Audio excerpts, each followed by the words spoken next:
Hello friends, तो किसी यहाँ आप सब अमित सर में आपका स्वागत है। आज हम पढ़ेंगे एनसीईआरटी बुक। एनसीईआरटी बुक में पढ़ेंगे क्लास क्लास पढ़ेंगे 8 का चैप्टर नंबर 5।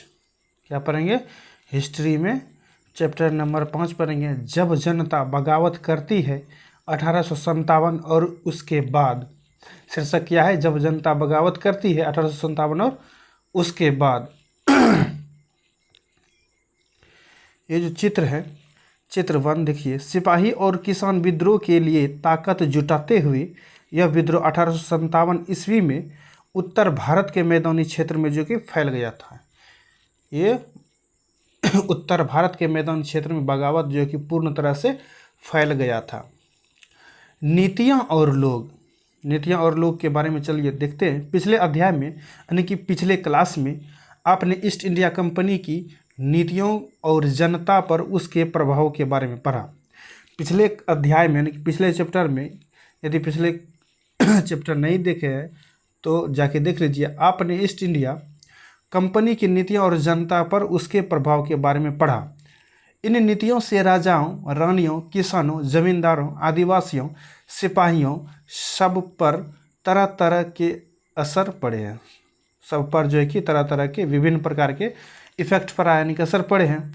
आप यह भी देख चुके हैं कि जो नीतियां और कार्रवाइयां जनता के हित में नहीं होती या जो उनकी भावनाओं को ठेस पहुंचाती है, उनका लोग किस तरह विरोध करते हैं, यानी कि बहिष्कार करते हैं। नवाबों की छीनती सत्ता, नवाबों की जो कि सत्ता जो छीनता गया, उसके बारे में देखते हैं। 18वीं सदी के मध्य से ही राजाओं और नवाबों की ताकत छीनने लगी थी, मतलब कि हाथ से जाने लगी थी। उनकी सत्ता और सम्मान दोनों खत्म होते जा रहे थे। बहुत सारे दरबारों में रेजिडेंट तैनात कर दिए गए, रेजिडेंट जो है कि तैनात कर दिए गए थे। स्थानीय शासकों की स्वतंत्रता घटती जा रही थी। स्थानीय मतलब निजी शासकों का स्वतंत्रता यानी कि फ्रीडम घटती जा रही थी। उनकी सेनाओं को भंग कर दिया गया था, उनकी सेना को जो है भंग कर दिया गया था। उसके राजस्व वसूली के अधिकार वह इलाके एक एक करके छीने जा रहे थे। वो जो राजस्व वसूल करते यानी कि टैक्स लेते थे, उनके अधिकार भी छीने जा रहे थे। बहुत सारे स्थानीय शासकों ने अपने हितों की रक्षा के लिए कंपनी के साथ बातचीत भी की थी। उदाहरण के लिए झांसी की रानी लक्ष्मीबाई चाहती थी कि कंपनी उनके पति की मृत्यु के बाद उनके गोद लिए हुए बेटे को राजा मान ले। यानी कि रानी लक्ष्मीबाई, झांसी की रानी, चाहती थी कि उसके पति की मृत्यु के बाद उसने जो बेटा को गोद लिया था उनको राजा मान ले। ये कौन चाहते थे? ये रानी लक्ष्मीबाई चाहती थी। पेशवा बाजीराव द्वितीय के दत्तक पुत्र नाना साहब ने भी कंपनी से आग्रह किया कि उनके पिता को जो पेंशन मिलती थी वह मृत्यु के बाद उन्हें मिलने लगे। पेशवा जो है बाजीराव द्वितीय के दत्तक पुत्र नाना साहेब ने भी कंपनी से यह गुजारिश किया, यानी आग्रह किया कि उनके पिता को जो पेंशन मिलता था वह उनके पिता की मृत्यु के बाद हमको भी मिले। अपनी श्रेष्ठता और सैनिक ताकत के नक्श से अपनी श्रेष्ठता यानी कि अपने पावर और सैनिक ताकत के नशे में चूर कंपनी ने इन निवेदनों को ठुकरा दिया। यानी सत्ता जो उसके पास था, वो कंपनी ने इन निवेदनों को ठुकरा दिया। अवध की रियासत अंग्रेज़ों के कब्जे में आने वाली आखिरी रियासतों में से थी। अवध की रियासत जो था अंग्रेज़ों के कब्जे में होने वाली आखिरी यानी कि लास्ट रियासत में से था। 1801 ईस्वी में अवध पर एक सहायक संधि थोपी गई। 1801 ईस्वी में सहायक संधि अवध पर थोकी गई और 1856 में अंग्रेज़ों ने उसे अपने कब्जे में ले लिया। पहले तो सहायक संधि थोपी, उसके बाद 1856 ईस्वी में अंग्रेज़ों ने उसे कब्जे में ले लिया। गवर्नर जनरल डलहौजी ने ऐलान कर दिया कि रियासत का शासन ठीक से नहीं चलाया जा रहा है, इसलिए शासन को दुरुस्त करने के लिए ब्रिटिश प्रभुत्व जरूरी है।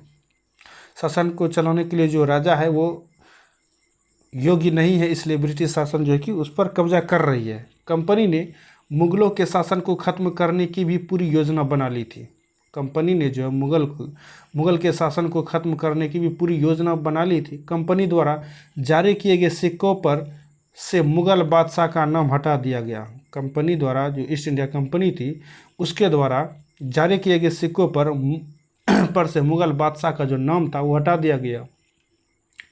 1849 ईस्वी में गवर्नर जनरल डलहौजी ने ऐलान किया कि बहादुर शाह जफर की मृत्यु के बाद बादशाह के परिवार को लाल किले से निकालकर उसे दिल्ली में कहीं और बसाया जाएगा। 1849 में गवर्नर जनरल डलहौजी ने यह ऐलान भी किया कि बहादुर शाह जफर की मृत्यु के बाद बादशाह के परिवार को लाल किले से निकालकर उसे दिल्ली में कहीं और बसाया जाएगा। 1856 में गवर्नर जनरल कैनिंग ने फैसला किया कि बहादुर शाह जफर आखिरी मुगल बादशाह बनेंगे। मतलब कि 1856 ईस्वी में गवर्नर जनरल कैनिंग ने यह फैसला किया कि बहादुर शाह जफर आखिरी मुगल बादशाह होंगे, यानी कि लास्ट ही मुगल बादशाह होंगे। उनकी मृत्यु के बाद उनके किसी भी वंशज को बादशाह नहीं माना जाएगा, उन्हें केवल राजकुमारों के रूप में ही मान्यता दी जाएगी। वो सिर्फ राजकुमार होंगे और किसी को भी बादशाह नहीं माना जाएगा। उस समय देखिए किसान और सिपाही, गांवों में किसान और जमींदारों भारी भरकम लगान और कर वसूली के सख्त तौर तरीक़ों से परेशान थे। ज़्यादा जो टैक्स वसूलते थे उससे परेशान थे। बहुत सारे लोग महाजनों से लिया कर्जा लौटा नहीं पा रहे थे। इसके कारण उनकी पीढ़ियों पुरानी ज़मीनें हाथ से निकलती जा रही थी। उनकी पीढ़ियों की जो पुरानी ज़मीन थी वो भी बिकते चले जा रहे थे। कंपनी के तहत काम करने वाले भारतीय सिपाहियों के असंतोष की अपनी वजह थी। कंपनी में जो काम करते थे भारतीय सिपाही, उनको असंतोष की अपनी एक वजह थी। वे अपने वेतन भत्तों और सेवा शर्तों के कारण परेशान थे। कई नई नियम उनकी धार्मिक भावना और आस्थाओं को ठेस पहुंचाते थे। उनका जो नया नियम था उनकी धार्मिक भावना और आस्थाओं को ठेस पहुंचाते थे। क्या आप जानते हैं कि उस ज़माने में बहुत सारे लोग समुद्र पार नहीं जाना चाहते थे। उन्हें लगता था कि समुद्र यात्रा से उनका धर्म और जाति भ्रष्ट हो जाएगा। उनको लगता था कि समुद्र पार जब जाएंगे तो मेरा जाति और धर्म नष्ट हो जाएगा। जब 1824 ईस्वी में सिपाहियों को कंपनी की ओर से लड़ने के लिए समुद्र के रास्ते वर्मा जाने का आदेश मिला तो उन्होंने इस हुक्म को मानने से इनकार कर दिया। किसने? सिपाही लोग ने। उन्हें ज़मीन के रास्ते से जाने में ऐतराज़ नहीं था। ज़मीन के मतलब कि रास्ता में से जाने से कोई ऐतराज़ नहीं था। सरकार का हुक्म ना मानने के कारण उन्हें सख्त सज़ा दी गई, उन्हें सज़ा दिया गया, क्योंकि यह मुद्दा अभी ख़त्म नहीं हुआ था। इसलिए 1856 ईस्वी में कंपनी को एक नया कानून बनाना पड़ा। इस कानून में साफ कहा गया था कि अगर कोई व्यक्ति कंपनी की सेना में नौकरी करेगा तो ज़रूरत पड़ने पर उसे समुद्र पार भी जाना पड़ सकता है। ईस्ट इंडिया कंपनी यह नियम लागू कर दिया गया कि 1856 ईस्वी में नया नियम लागू किया गया, जो कंपनी में काम करना चाहता है उसे समुद्र पार के उस पार भी जाना पड़ेगा। सिपाही गांवों की हालत से भी परेशान थे। बहुत सारे सिपाही खुद किसान थे। वे अपने परिवार गांवों में छोड़कर आए थे। लिहाजा किसानों का गुस्सा जल्द ही सिपाहियों में भी फैल गया। कल्पना कीजिए कि आप कंपनी की सेना में सिपाही हैं, ठीक। आप नहीं चाहते कि आपका भतीजा कंपनी की फौज में नौकरी करे। आप उसे क्या कारण बताएंगे? कारण बताइए, कोई सा रीज़न दीजिए कि कंपनी समुद्र के उस पार जाएगा तो मेरा धर्म नष्ट हो जाएगा। यही हो सकता है। सुधारों पर प्रतिक्रिया। अंग्रेज़ों को लगता था कि भारतीय समाज को सुधारना जरूरी है। सती प्रथा को रोकने और विधवा विवाह को बढ़ावा देने के लिए कानून बनाए गए हैं। उस समय अंग्रेज़ों ने विधवा विवाह को बढ़ावा दिया गया। अंग्रेजी भाषा की शिक्षा को जमकर प्रोत्साहन दिया गया। 1830 के बाद कंपनी ने ईसाई मिशनरियों को खुलकर काम करने और यहाँ तक कि ज़मीन व संपत्ति जुटाने की भी छूट दे दी। 1850 ईस्वी में एक नया कानून बनाया गया जिससे ईसाई धर्म को अपनाना और आसान हो गया इस कानून में प्रावधान किया गया था कि अगर कोई भारतीय व्यक्ति ईसाई धर्म को अपनाता है तो भी पुरखों की संपत्ति पर उसका अधिकार पहले जैसा ही रहेगा। बहुत सारे भारतीयों को यकीन हो गया था कि अंग्रेज उनका धर्म, उनके सामाजिक रीति रिवाज और परंपरागत जीवन शैली को नष्ट कर रहे हैं। बहुत सारे आदमी को यह विश्वास हो गया था कि अंग्रेज मेरे जीवन शैली को पूरी तरह विध्वंस करने के लिए तुले हैं। दूसरी तरफ ऐसे भारतीय भी थे जो मौजूदा सामाजिक व्यवस्था में बदलाव चाहते थे। इन सुधारकों और उनके सुधार आंदोलनों के बारे में आप अध्याय 6 में पढ़ेंगे, यानी कि चैप्टर नंबर 6 में पढ़ेंगे। चित्र 2, उत्तर भारत के बाजारों में सिपाही खबरें और अफवाहें फैलाते हुए। ये सिपाही है,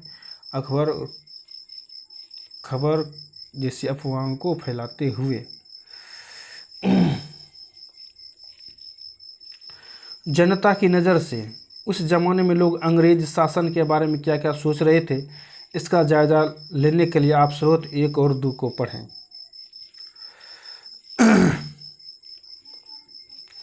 84 नियमों की सूची देखिए। 84 नियम का सूची क्या क्या था देखते हैं। यहाँ महाराष्ट्र के एक गांव में रहने वाले ब्राह्मण विष्णु भट्ट गोडसे द्वारा लिखित पुस्तक माझा प्रवास के कुछ अंश दिए गए हैं। विष्णु भट्ट और उनके चाचा मथुरा में आयोजित किए जा रहे एक यज्ञ में भाग लेने के लिए निकले थे। मतलब कि विष्णु भट्ट के चाचा एक यज्ञ में भाग लेने के लिए निकल चुके थे। विष्णु भट्ट लिखते हैं कि रास्ते में उनकी मुलाकात कुछ सिपाहियों से हुई, जिन्होंने उन्हें सलाह दी कि वे वापस लौट जाएं, क्योंकि 3 दिन के भीतर चारों तरफ कोहराम मच जाएगा। सिपाहियों ने जो कहा वह इस प्रकार था। सिपाहियों ने क्या कहा देखिए। अंग्रेज सरकार हिंदुओं और मुसलमानों के धर्म को नष्ट करने पर आमदा है। उन्होंने 84 नियमों की एक सूची बनाई है और कलकत्ता में सारे राजाओं और राजकुमारों की मौजूदगी में उसका ऐलान कर दिया है। उन्होंने बताया कि राजा इन नियमों को मानने के लिए तैयार नहीं है। उन्होंने अंग्रेज़ों को घातक परिणामों की चेतावनी दी है। राजाओं ने कहा है कि अगर ये नियम लागू किए गए तो भारी उथल पुथल मच जाएगी, कि राजा भारी गुस्से में अपनी राजधानियों को लौट गए हैं। तमाम बड़े लोग राजाएं योजनाएं बना रहे हैं। धर्मयुद्ध के लिए तारीख तय कर ली गई थी और मेरठ छावनी से एक गुप्त योजना तैयार करके विभिन्न छावनियों में भेज दी गई थी। ये सिपाही कर रहे हैं।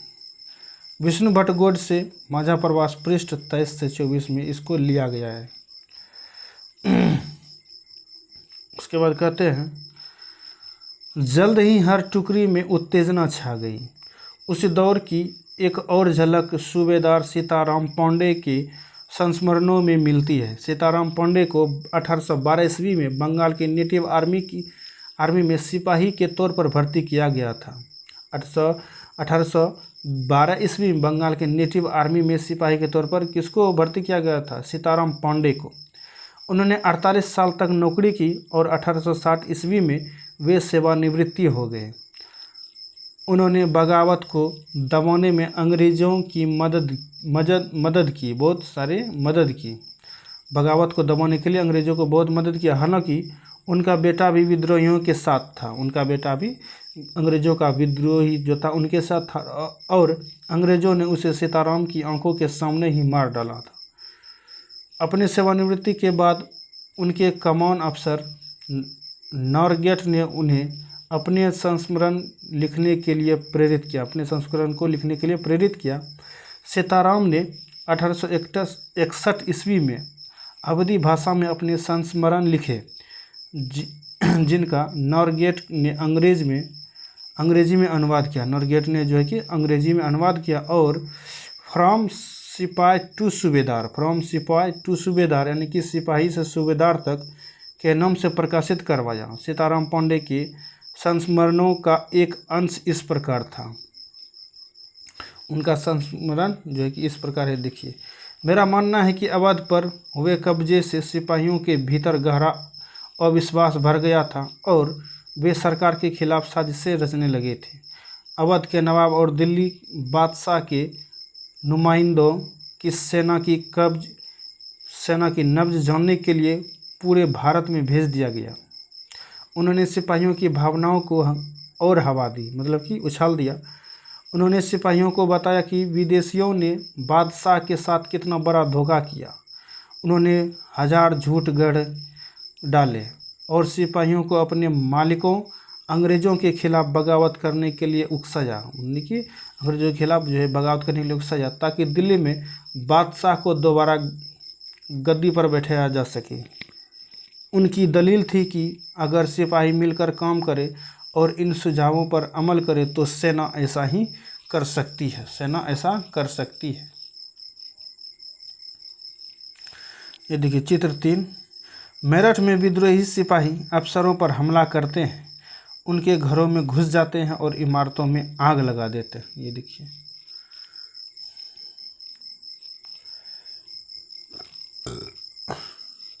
गतिविधि कीजिए। सीताराम और विष्णु भट्ट के मुताबिक लोगों के दिमाग में मुख्य चिंताएं कौन सी थी? कौन सी चिंता थी सीताराम पांडे के मन में? उनकी राय में शासकों ने क्या भूमिका निभाई? सिपाही क्या भूमिका निभाते दिखाई दे रहे थे? श्रद्धू का शेष देखिए। सहयोग से इसी समय सरकार ने हर एक रेजिमेंट के कुछ लोगों को नई राइफल के इस्तेमाल का तरीका बताने के लिए अलग अलग छावनियों में भेजा, यानी कि प्रैक्टिकल के लिए अलग अलग छावनियों में भेजा। इन लोगों ने कुछ समय तक सिपाहियों को प्रशिक्षण दिया। इसी दौरान न जाने कहां से यह खबर फैल गई कि इन राइफलों का इस्तेमाल होने वाले कारतूसों पर गाय और सूअर की चर्बी का लेप चढ़ाया गया है। मतलब कि अफवाह फैला दिया गया कि इन राइफलों के कारतूसों पर गाय और सूअर की चर्बी का लेप चढ़ाया गया है। हमारे रेजिमेंट के लोग दूसरे लोगों को लिखकर यह खबर भेजने लगे और जल्दी ही हर एक रेजिमेंट में उत्तेजना और माहौल बन गया। कुछ लोगों ने कहा कि उनकी 40 साल की नौकरी में सरकार ने उनके मजहब को चोट पहुंचाने के लिए कभी कुछ नहीं किया था। लेकिन जैसा कि मैंने पहले ही जिक्र किया, अवध पर कब्जे के कारण सिपाही पहले ही गुस्से में थे। स्वार्थी लोगों ने फौरन यह कहानी गढ़ दी कि अंग्रेज तो सबको ईसाई बनाना चाहते हैं, इसलिए उन्होंने ऐसे कारतूस तैयार किए हैं ताकि उन्हें इस्तेमाल करने से मुसलमान और हिंदू दोनों ही भ्रष्ट हो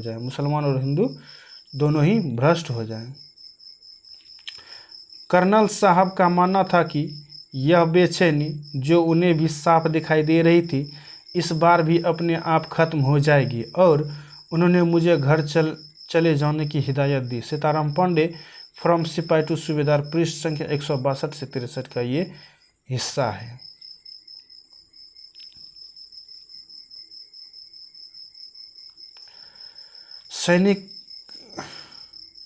सैनिक विद्रोह जन विद्रोह बन गया। उस समय सैनिक विद्रोह जन विद्रोह बन गया। यद्यपि शासक और प्रजा के बीच संघर्ष कोई अनोखी बात नहीं होती, लेकिन कभी कभी ये संघर्ष इतने फैल जाते हैं कि राज्य की सत्ता छिन्न भिन्न हो जाती है। राज्य की सत्ता जो कि छिन्न भिन्न हो जाती है। बहुत सारे लोग मानने लगे हैं कि उन सब का शत्रु एक है, उन सभी का शत्रु एक है, इसलिए वे सभी कुछ करना चाहते हैं। इस तरह की स्थिति में हालात अपने हाथ में लेने के लिए लोगों को संगठित करना पड़ता है। उन्हें संचार, पहलकदमी और आत्मविश्वास का परिचय देना पड़ता है। भारत के उत्तरी भागों में 1857 ईस्वी में ऐसे ही स्थिति पैदा हो गई थी। फतह और शासन के 100 साल बाद ईस्ट इंडिया कंपनी को एक भारी विद्रोह से जूझना पड़ रहा था। 100 साल बाद यानी कि 1857 में ऐसी स्थिति पैदा हो गई थी। फतह और शासन 100 साल तक बाद ईस्ट इंडिया कंपनी को एक भारी विद्रोह से जूझना पड़ा था, यानी 100 साल बाद। मई 1857 ईस्वी में शुरू हुई इस बगावत ने भारत की कंपनी का अस्तित्व ही खतरे में डाल दिया। भारत में जो ईस्ट इंडिया कंपनी था उनको खतरे में डाल दिया। मेरठ से शुरू करके सिपाहियों ने कई जगह बगावत की। समाज के विभिन्न तबकों के असंख्य लोग विद्रोही तेवरों के साथ उठ खड़े हुए। कुछ लोग मानते हैं कि 19वीं सदी में उपनिवेशवाद के खिलाफ दुनिया भर में यह सबसे बड़ा सशस्त्र संघर्ष था।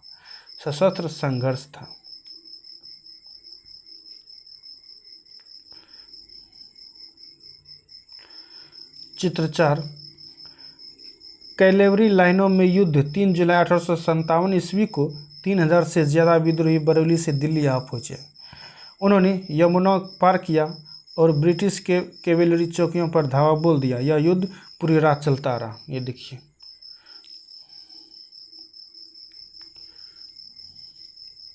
मेरठ से दिल्ली तक 8 अप्रैल 1857 ईस्वी को युवा सिपाही मंगल पांडे को बैरकपुर में अपने अफसरों पर हमला करने के आरोप में फांसी पर लटका दिया गया। चंद दिन बाद मेरठ में तैनात कुछ सिपाहियों ने नए कारतूसों के साथ फौजी अभ्यास करने से इनकार कर दिया। 8 अप्रैल 1857 ईस्वी को युवा सिपाही जो था मंगल पांडे, उनको बैरकपुर में अपने अफसरों पर हमला करने के आरोप में फांसी पर चढ़ा दिया गया। चंद दिनों बाद यानी कुछ दिनों बाद मेरठ में तैनात कुछ सिपाहियों ने नए कारतूसों के साथ फौजी अभ्यास करने से इनकार कर दिया, यानी कि हम फौजी अभ्यास नहीं करेंगे। सिपाहियों को लगता था कि उन कारतूसों पर गाय और सुअर की चर्बी का लेप चढ़ाया गया था। 85 सिपाहियों को नौकरी से निकाल दिया गया। उस समय 85 सिपाही जो था उनको नौकरी से निकाल दिया गया। उन्हें अफसरों का हुक्म न मानने के आरोप में 10 साल की सज़ा दी गई। उस सिपाही को अपने अफसरों की बात न मानने की आरोप में 10 साल की सज़ा सुना दी गई। यह 9 मई 1857 की बात है। 9 मई 1857 की बात है, जिनको 10 साल की सज़ा सुना दिया गया। मेरठ में तैनात दूसरे भारतीय सिपाहियों की प्रतिक्रिया बहुत ज़बरदस्त रही। 10 मई को सिपाहियों ने मेरठ की जेल पर धावा बोलकर वहां बंद सिपाहियों को आज़ाद करा दिया गया। मेरठ में तैनात जो दूसरे सिपाही था, उसकी प्रतिक्रिया बहुत जब से सुना कि ऐसे बात है, तो उनको एक्टिव हो गया, वो सिपाही सब एक्टिव हो गए। 10 मई को सिपाहियों ने मेरठ की जेल पर धावा बोलकर वहां बंद सिपाहियों को आज़ाद करा दिया गया, यानी कि 85 सिपाही जो था उनको आज़ाद करा दिया गया। उन्होंने अंग्रेज अफसरों पर हमला करके उन्हें मार गिराया। उन्होंने बंदूक और हथियार कब्जे में ले लिए और अंग्रेज़ों की इमारतों व संपत्तियों को आग के हवाले कर दिया, यानी कि आग लगा दिया गया। उन्होंने फिरंगियों के खिलाफ युद्ध का ऐलान कर दिया। सिपाही पूरे देश में अंग्रेज़ों के शासन को ख़त्म करने पर आमदा थे, यानी कि उत्सुक थे। लेकिन सवाल यह था कि अंग्रेज़ों के जाने के बाद देश का शासन कौन चलाएगा। सिपाहियों ने इसका भी जवाब ढूंढ लिया था। वे मुग़ल सम्राट बहादुर शाह जफ़र को देश का शासन सौंपना चाहते थे। किसको? बहादुर शाह जफ़र को देश का शासन सौंपना चाहते थे। मेरठ के कुछ सिपाहियों की एक टोली 10 मई की रात को घोड़ों पर सवार होकर मुंह अंधेरे ही दिल्ली पहुंच गई रातों रात। जैसे ही उनके आने की खबर फैली, दिल्ली में तैनात टुकड़ियों ने भी बगावत कर दी।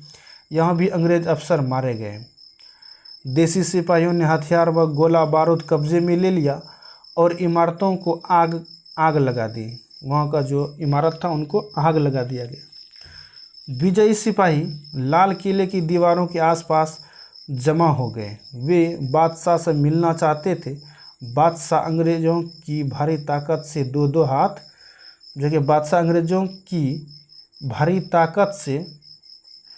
दो हाथ करने को तैयार नहीं थे।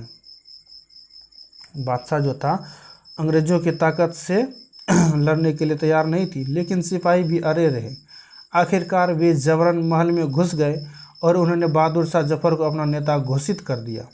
बड़े बादशाह को सिपाहियों की यह मांग माननी पड़ी। उन्होंने देश भर के मुखियाओं और शासकों को चिट्ठी लिखकर अंग्रेज़ों से लड़ने के लिए भारतीय राज्यों का एक संघ बनाने का आह्वान किया। बहादुर शाह ने इस एकमात्र कदम के गहरे परिणाम सामने आए। अंग्रेज़ों से पहले देश के एक बहुत बड़े हिस्से पर मुग़ल साम्राज्य का ही शासन था।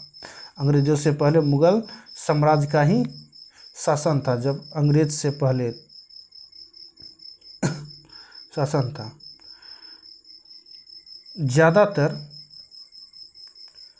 ज़्यादातर छोटे शासक और रजवाड़े मुग़ल बादशाह के नाम पर ही अपने इलाकों का शासन चलाते थे। ब्रिटिश शासन के विस्तार से भयभीत ऐसे बहुत सारे शासकों को लगता था कि अगर मुग़ल बादशाह दोबारा शासन स्थापित कर ले तो वे मुग़ल आधिपत्य में दोबारा अपने इलाकों का शासन बेफिक्र होकर चलाने लगेंगे। मुग़ल आधिपत्य में दोबारा शासन जो है कि बेफिक्र यानी कि निडर ही शासन चलाने लगेंगे। अंग्रेज़ों को इन घटनाओं की उम्मीद नहीं थी। उन्हें लगता था कि कारतूसों के मुद्दे पर पैदा हुई उथल पुथल कुछ समय में शांत हो जाएगी, लेकिन जब बहादुर शाह जफर ने बगावत को अपना समर्थन दे दिया तो स्थिति रातों रात बदल गई। स्थिति जो है कि रातों रात चेंज हो गई। अक्सर ऐसा होता है कि जब लोगों को कोई रास्ता दिखाई देने लगता है तो उनका उत्साह और साहस बढ़ जाता है। इससे उन्हें आगे बढ़ने की हिम्मत, उम्मीद और आत्मविश्वास मिलता है। उम्मीद भी मिलता है, विश्वास भी मिलता है। देखिए, मंगल पांडे की स्मृति में जारी डाक टिकट।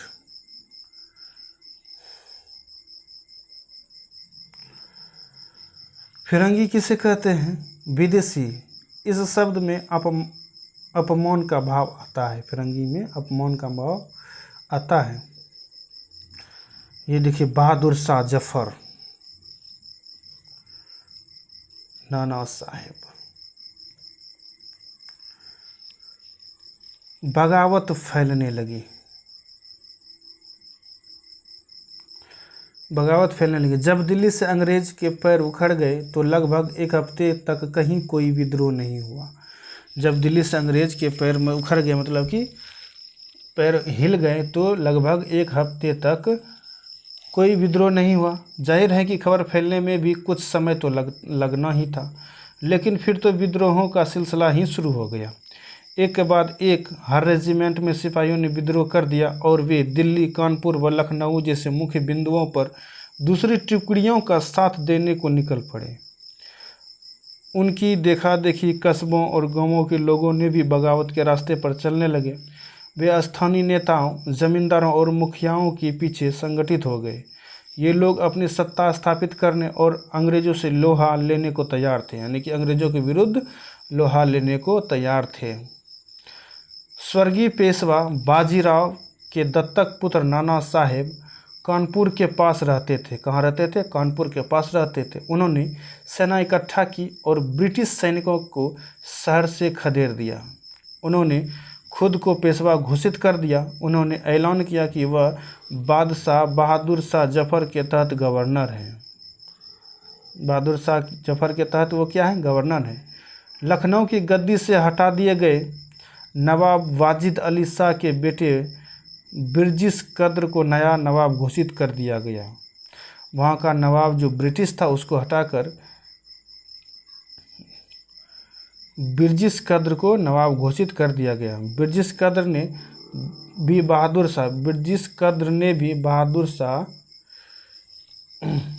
शाह जफर को अपना बादशाह मान लिया।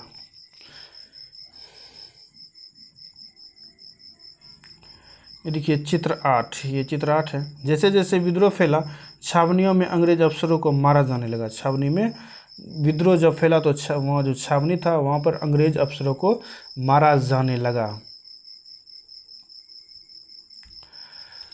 जफर को अपना बादशाह मान लिया। उनकी मां बेगम हजरत महल ने अंग्रेजों के खिलाफ विद्रोहों को बढ़ावा देने में बढ़ चढ़कर हिस्सा लिया।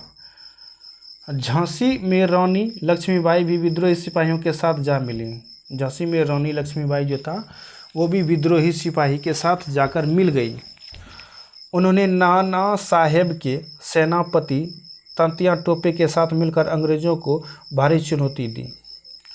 मध्य प्रदेश में मांडला क्षेत्र में राजगढ़ की राजी अवंती बाई लोधी ने 4000 सैनिक की फौज तैयार की। कितने? राजगढ़ की राजी अवंती ने बाई लोधी ने जो है कि 4000 फौज तैयार की और अंग्रेज़ों के खिलाफ उनका नेतृत्व किया, क्योंकि ब्रिटिश शासन ने उनके राज्य और प्रशासन पर नियंत्रण कर लिया था। ब्रिटिश शासन ने उनके राज्य और शासन पर जो है कि कंट्रोल कर लिया गया था। विद्रोही टुकड़ियों के सामने अंग्रेज़ों की संख्या बहुत कम थी। विद्रोही टुकड़ियों के सामने अंग्रेज़ों का जो संख्या था बहुत कम था। बहुत सारे मोर्चों पर उनकी ज़बरदस्त हार हुई। इससे लोगों को यकीन हो गया कि अब अंग्रेज़ों का शासन खत्म हो चुका है।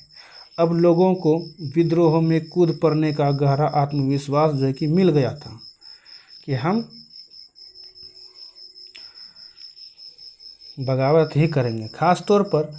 खास तौर से अवध के इलाके में चौतरफा बगावत की स्थिति थी।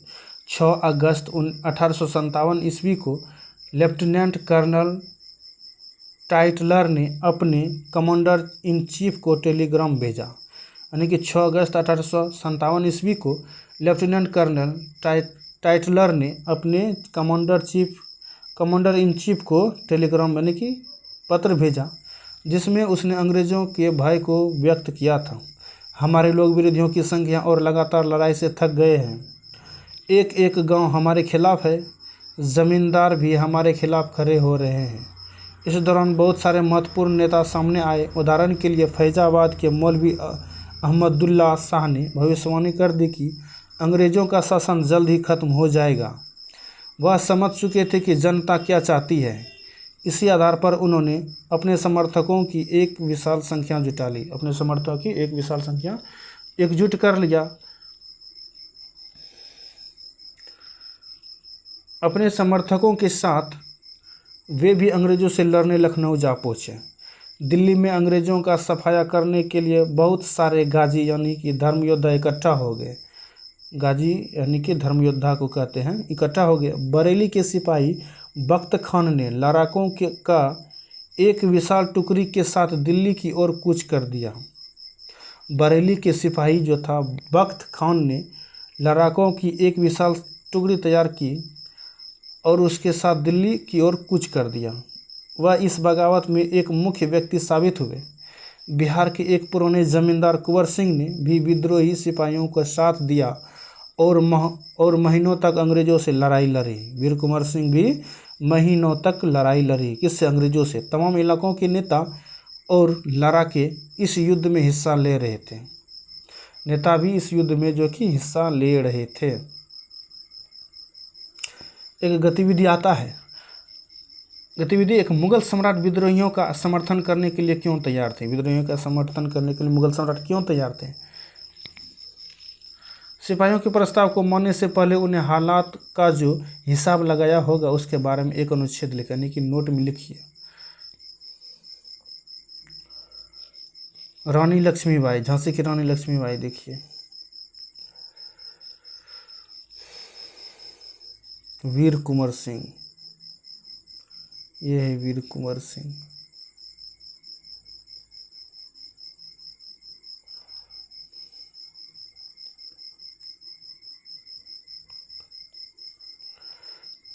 यदि ब्रिटिश टुकड़ियाँ विद्रोहियों पर हमला करती है।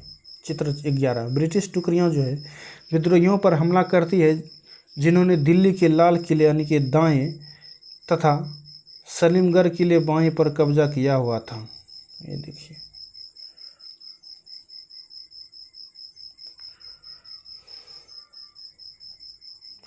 कंपनी का पलटवार। कंपनी का पलटवार क्या है, चलिए देखते हैं। कंपनी का पलटवार। इस उथल पुथल के बावजूद अंग्रेज़ों ने हिम्मत नहीं छोड़ी। इस उथल पुथल के बावजूद भी अंग्रेज़ों ने जो कि प्रयास नहीं छोड़ा। कंपनी ने अपनी पूरी ताकत लगाकर विद्रोह को कुचलने का फैसला लिया। उन्होंने इंग्लैंड से और फौजी मंगवाए, विद्रोहियों को जल्दी सजा देने के लिए नए कानून बनाए और विद्रोह के मुख्य केंद्रों पर धावा बोल दिया। सितंबर 1857 ईस्वी में दिल्ली दोबारा अंग्रेज़ों के कब्जे में आ गया, यानी कि पुनः अंग्रेज़ों के कब्जे में आ गया। अंतिम मुगल बादशाह बहादुर शाह जफर पर मुकदमा चलाया गया और उन्हें आजीवन कारावास की सज़ा सुना दी गई। अंतिम मुगल बादशाह बहादुर शाह जफर को बंदी बनाया गया और वो आजीवन कारावास दे दी गई। उनके बेटों को उनकी आंखों के सामने गोली मार दी गई। बहादुर शाह जफर के बेटों को बहादुर शाह के सामने ही गोली मार दिया गया। बहादुर शाह और उनकी पत्नी बेगम जीनत महल को अक्टूबर 1858 ईस्वी में रंगून जेल में भेज दिया गया। इसी जेल में नवंबर 1862 ईस्वी में बहादुर शाह जफर ने अंतिम सांस ली, अपनी जो है कि अंतिम सांस ली। दिल्ली पर अंग्रेज़ों का जो कब्जा हो जाने का यह मतलब नहीं था कि विद्रोह खत्म हो चुका था। इसके बाद भी लोग अंग्रेज़ों से टक्कर लेते रहे। व्यापक बगावत की विशाल ताकत को कुचलने के लिए अंग्रेज़ों को अगले 2 साल तक लड़ाई लड़नी पड़ी। मार्च 1858 ईस्वी में लखनऊ अंग्रेज़ों के कब्जे में चला गया। लखनऊ जो है कि अंग्रेज़ों के कब्जे में चला गया। जून 1858 ईस्वी में रानी लक्ष्मीबाई की शिकस्त हुई, यानी कि हार हो गई और उन्हें मार दिया गया। दुर्भाग्यवश ऐसा ही रानी अवंती बाई लोधी के साथ हुआ। दुर्भाग्यवश ऐसा ही अवंती बाई लोधी के साथ हुआ। खेड़ी की शुरुआती विजय के बाद उन्होंने अपने आप को अंग्रेजी फौज से घिरा पाया और वे शहीद हो गए। और वे क्या हो गए? शहीद हो गए। तांतिया टोपे मध्य भारत के जंगलों में रहते हुए आदिवासियों और किसानों की सहायता से छापामार युद्ध चलाते रहे। क्या करते रहे? छापामार युद्ध को वे चलाते रहे। जिस तरह पहले अंग्रेज़ों के खिलाफ मिली सभ्यताओं से विद्रोहियों को उत्साह मिला था, उसी तरह विद्रोही ताकतों की हार से लोगों की हिम्मत टूटने लगी। बहुत सारे लोगों ने विद्रोहियों का साथ छोड़ दिया। अंग्रेज़ों ने भी लोगों का विश्वास जीतने के लिए हर संभव प्रयास किया। अंग्रेजी भी जनता का विश्वास जीतने के लिए हर संभव जो है कि प्रयास किया।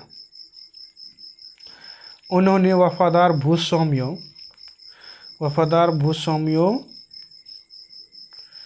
के लिए इनामों का ऐलान कर दिया। उन्होंने आश्वासन दिया कि उनकी ज़मीन पर उनके परंपरागत अधिकार बने रहेंगे। उन्होंने विद्रोह किया था, उनसे कहा गया कि अगर वे अंग्रेज़ों के सामने समर्पण कर देते हैं और अगर उन्हें किसी अंग्रेज़ की हत्या नहीं की है तो वे सुरक्षित रहेंगे और ज़मीन पर उनके अधिकार और दावेदारी बनी रहेगी।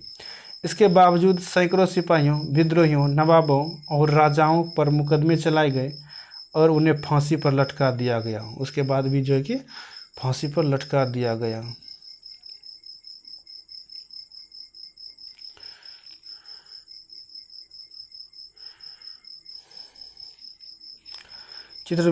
चित्र 12। विद्रोही सिपाही मेरठ से दिल्ली की तरफ कूच करते हैं।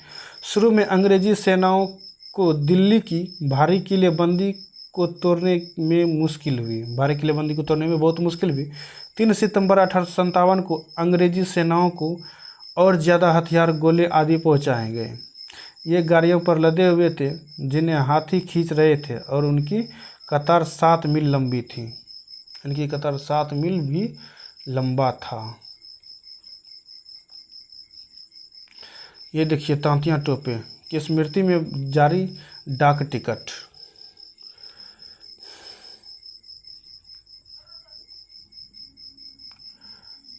ये देखिए ये चित्र जो है, अंग्रेज टुकड़ियां दिल्ली में घुसने के लिए कश्मीर गेट को बारूद से उड़ा देती है। कश्मीर गेट को जो है कि बारूद से उड़ा देती है। विद्रोह के बाद के साल। ये देखिए चित्र 15। अंग्रेज टुकड़ियां कानपुर के पास विद्रोहियों को पकड़ लेती है। ध्यान से देखें कि किस तरह कलाकार ने अंग्रेज सिपाहियों को बहादुरी से विद्रोहियों पर धावा बोलते हुए दिखाया है। विद्रोह के बाद के साल। अंग्रेज 1858 के बाद 1858 के आखिरी तक देश पर दोबारा नियंत्रण पा लिया था। अंग्रेज़ों ने 1859 के आखिर तक देश पर दोबारा जो कंट्रोल पा लिया था, लेकिन अब वे पहली वाली नीतियों के सहारे शासन नहीं चला सकते थे। अंग्रेज़ों ने जो अहम बदलाव किए वे निम्नलिखित हैं। मतलब क्या क्या बदलाव किए हैं, चलिए देखते हैं।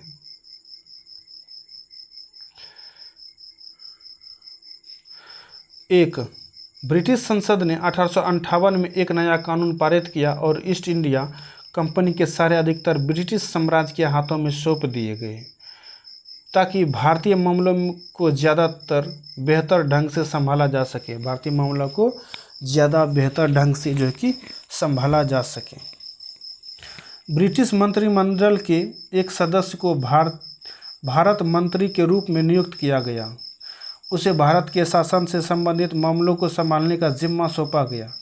उसे सलाह देने के लिए एक परिषद का गठन किया गया जिसे इंडिया काउंसिल कहा जाता था। जिसे क्या कहा जाता था?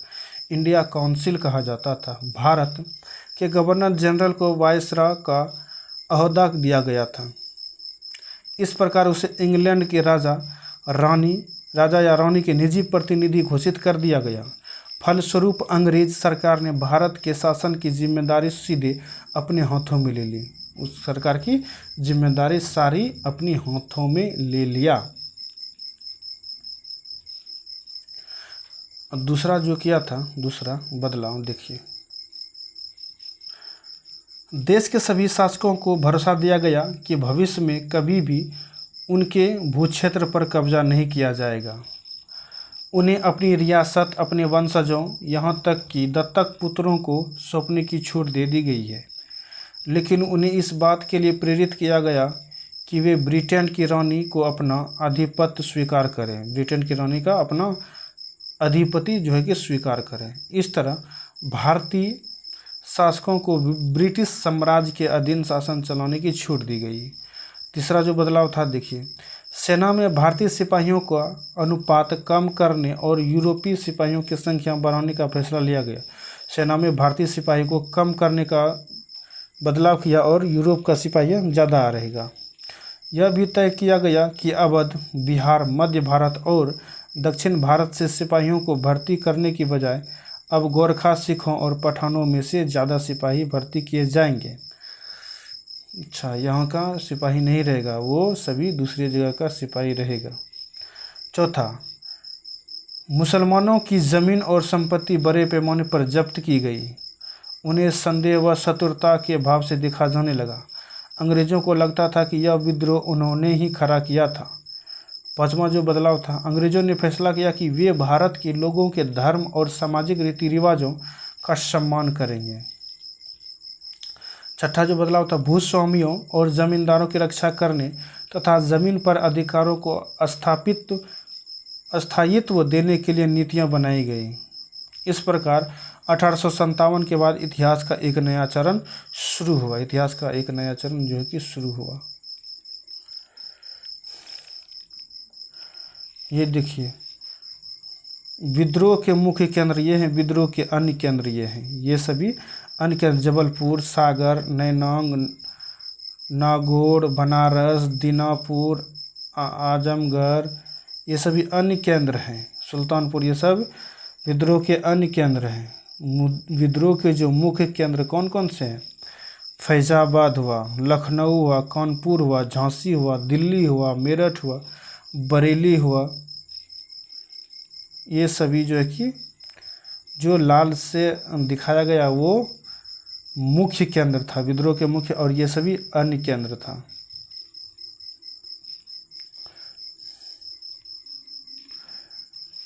चित्र 16, उत्तरी भारत में विद्रोह के कुछ प्रमुख केंद्र, ये सभी प्रमुख केंद्र थे।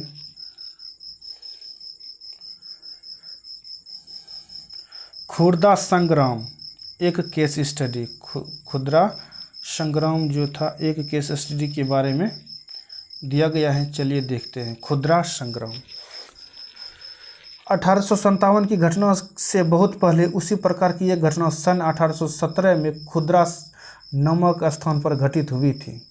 हमारे लिए उस घटना का अध्ययन करना और इस बात पर विचार करना भी शिक्षाप्रद होगा कि कैसे अंग्रेज़ों की औपनिवेशिक नीतियों के खिलाफ 19वीं सदी की शुरुआत से ही देश के विभिन्न हिस्सों में असंतोष निर्मित होने लगा था।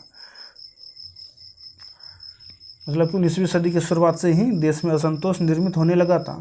खुर्दा, जो कि ओडिशा के दक्षिण पूर्वी भाग में स्थित एक छोटा राज्य था, वह 19वीं शताब्दी की शुरुआत में 105 गढ़ों, जिनमें 60 बड़े और 1109 छोटे गांव सम्मिलित थे, एक जनबहुल उपजाऊ क्षेत्र था। इसके शासक राजा वीरकिशोर देव को स्व-अधिकृत 4 परगनाओं को तथा जगन्नाथ मंदिर के संचालन अधिकार समेत 14 गढ़जातों के प्रशासनिक उत्तरदायित्व को पूर्व में दबाव में आकर मराठाओं को सौंप देना पड़ा था। मतलब कि मराठाओं ने उसके ऊपर दबाव डाला, उससे उबरकर उसने जो कि मराठाओं को सौंप दिया। उनके पुत्र तथा उत्तराधिकारी मुकुंद देव द्वितीय इस दुर्दशा से विचलित थे। इस दुर्दशा से क्या थे? विचलित थे। अतः अंग्रेजों और मराठों के बीच जारी संघर्ष में अपने लिए एक मौका देखते हुए उन्होंने अपने खोए हुए क्षेत्रों तथा जगन्नाथ मंदिर की देखरेख से संबंधित अधिकार की पुनः प्राप्ति हेतु अंग्रेजों के साथ सलाह मशवरा शुरू कर दिया था। अंग्रेजों के साथ जो कि उसने सलाह मशवरा शुरू कर दिया था। परंतु 1803 में उड़ीसा को अपने कब्जे में लेने के बाद अंग्रेजों ने उन्हें इन दोनों मुद्दों में से किसी पर भी सकारात्मक कार्यवाही करने इन दोनों मुद्दों में से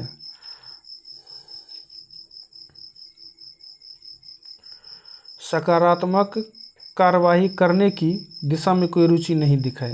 अंग्रेजों से सलाह लिया लेकिन अंग्रेजों ने कोई रुचि नहीं दिखाया। परिमाणतः उड़ीसा के दूसरे सामंत राजाओं के साथ मिलकर तथा मराठाओं के गुप्त समर्थन से उन्हें जबरन अपने अधिकारों को लागू करने का प्रयास किया। इसकी वजह से उन्हें अपने पद में विस्थापित होना पड़ा तथा अंग्रेजों ने उनके राज्य को अपने में मिला लिया। मतलब कि अंग्रेजों ने उनके राज्य को अपने में मिला लिया, उनको हटा दिया और अपने में मिला लिया। सांत्वना के रूप में एक नियमित अनुदान के साथ, जो कि उनकी पूर्व भूसंपत्ति के राजस्व का एकमात्र दशमांश था। क्या था? दशमांश था। अंग्रेजों ने उन्हें जगन्नाथ मंदिर की देखरेख का दायित्व दिया तथा उनका निवास पुरी में निश्चित कर दिया। उनका निवास कहाँ था? पुरी में निश्चित कर दिया। इस अनैतिक व्यवस्था में से उड़ीसा में दमनकारी विद्रोही शासन के एक ऐसे युग का प्रारंभ हुआ जिसने 1817 ईस्वी में एक गंभीर सशस्त्र संग्राम का मार्ग प्रस्तुत किया। गंभीर सशस्त्र का जो है कि मार्ग प्रस्तुत किया।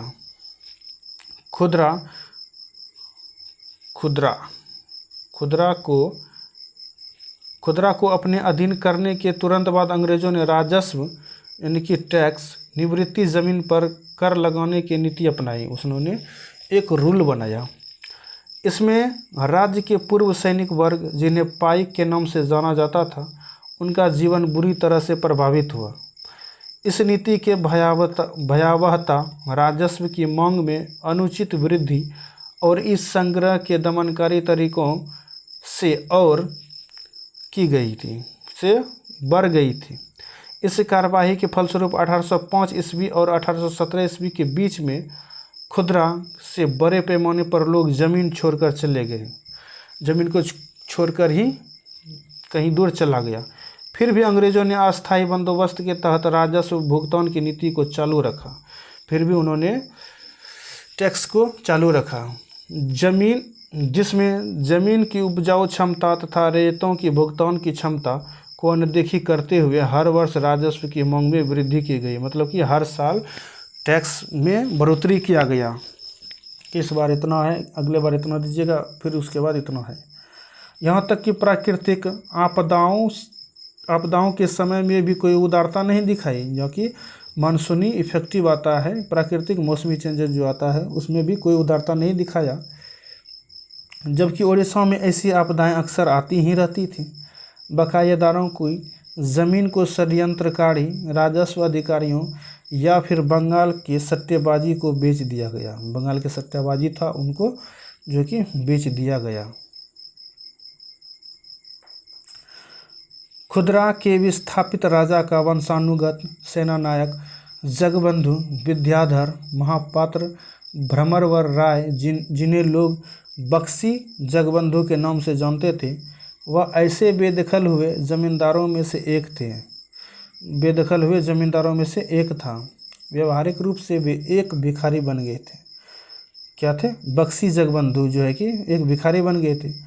अपने तथा अपने जैसे ज़मीन से बेदखल हुए लोगों की ओर से संघर्ष करने का निश्चय करने से पूर्व प्रायः 2 साल तक उन्होंने खुदरा के लोगों की स्वैच्छिक दान से अपना गुजारा किया। मतलब कि अपने आप जो दान दिया जाता है उसी से वो गुजारा किया। किसने? बक्सी जगबंधु ने। बीते हुए वर्ष के साथ साथ जो तकलीफ़ें इन शिकायतों के साथ जुड़ी गई थी वे थी अंग्रेज़ों द्वारा इस क्षेत्र में चांदी के सिक्कों का प्रचलन, इस नई मुद्रा में राजस्व के भुगतान पर जोर देना, खाद्य सामग्री की कीमतों में अभूतपूर्व वृद्धि यानी कि उतार चढ़ाव, नमक की आपूर्ति में कमी जो कि कंपनी के एकाधिकार नीति के चलते लगभग दुर्लभ हो गया था और जिसके कारण ओडिशा के पारंपरिक रूप से नमक बनाने वाले इस काम से वंचित हो गए थे। इस काम से जो है नमक बनाने वाले वंचित हो गए थे और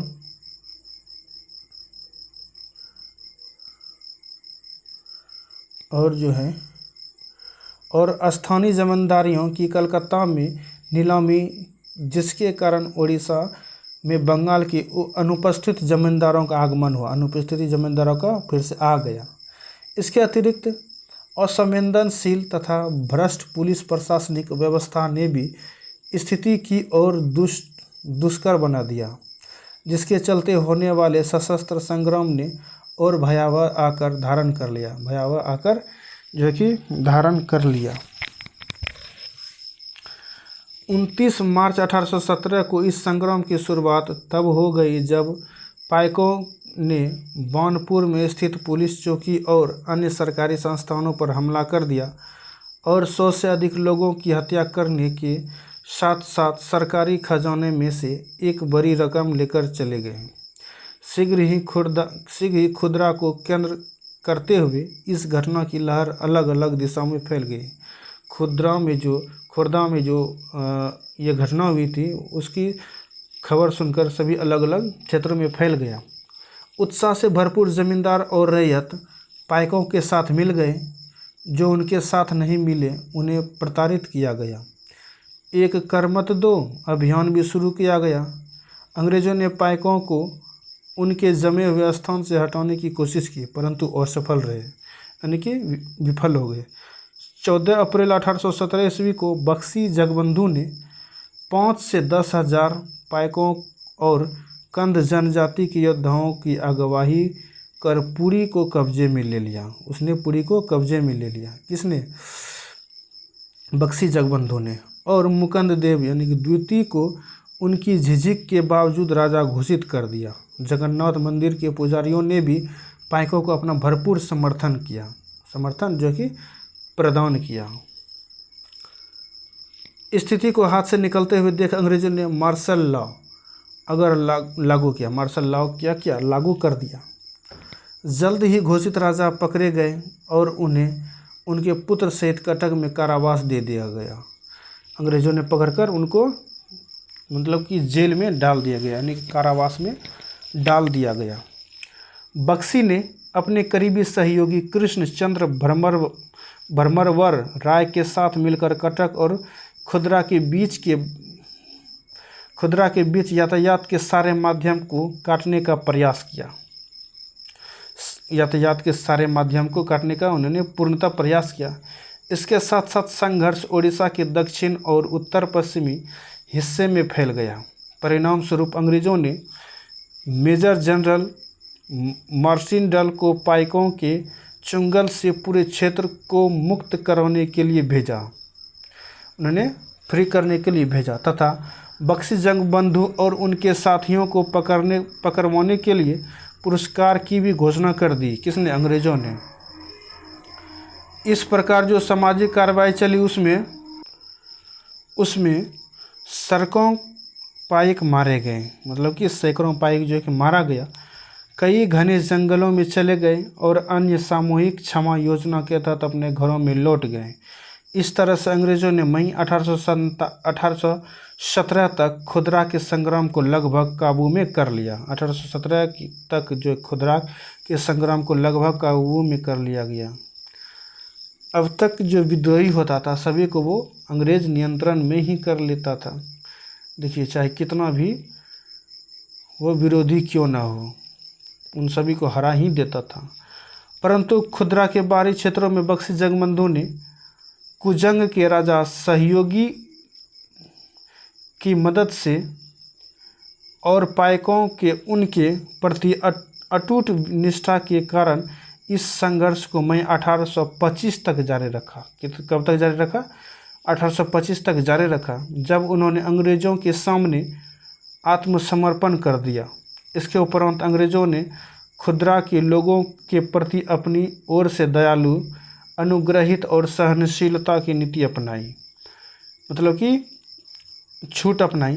पुलिस और न्यायिक व्यवसाय में आवश्यक सुधार किया। नमक की कीमतों में कमी की गई। जिन राजस्व अधिकारियों को भ्रष्ट पाया गया उन्हें कार्य से निष्कासित कर दिया और बेदखल जमींदारों को अपनी जमीन लौटा दी गई। दिवंगत खुदरा के राजा के पुत्र रामचंद्र देव तृतीय को स्वतंत्र कर पूरी जाने दिया गया और 26,000 रुपये के अनुदान के साथ उन्हें जगन्नाथ मंदिर की देखरेख का दायित्व भी सौंप दिया गया। ये अंग्रेजों ने किया। संक्षेप में यह ओडिशा में अंग्रेजों के विरुद्ध पहला लोकप्रिय सशक्त संघर्ष था। लोकप्रिय क्या था? संघर्ष था, जिसका उस क्षेत्र में ब्रिटिश शासन पर दूरगामी प्रभाव पड़ा, यानी कि इफेक्ट पड़ा।